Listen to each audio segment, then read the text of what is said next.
এর আকস্মিক ভয়াবহ হড়পাবারে ইতিমধ্যে যা খবর পাওয়া যাচ্ছে, বৃহস্পতিবার সকাল পর্যন্ত প্রায় 162 জনের মৃত্যুর খবর পাওয়া যাচ্ছে। নেপালের যেটা আপনাদেরকে যে খবরে আমরা জানাচ্ছিলাম, গতকাল থেকেই টানা এই খবরে আমরা রয়েছিলাম এবং যেটা আপনাদেরকে জানিয়ে রাখি, নেপালের এই ঘটনাতে এখনও পর্যন্ত প্রায় 162 জনের মৃত্যুর খবর পাওয়া গেছে এবং উদ্ধার করা হয়েছে বেশ কিছু দেহ। এবং যেটা জানিয়ে রাখি যে নেপালের চিতওয়ান জেলা, সেখান থেকে 64টি দেহ উদ্ধার হয়েছে। পূর্ব নোয়াপলসি জেলা থেকে উদ্ধার হয়েছে 26টি দেহ।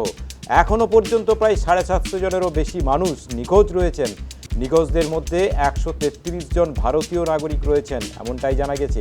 পাশাপাশি 47 জন মার্কিন নাগরিক, 33 জন ব্রিটিশ নাগরিক নিখোঁজদের মধ্যে রয়েছেন। নিখোঁজদের মধ্যে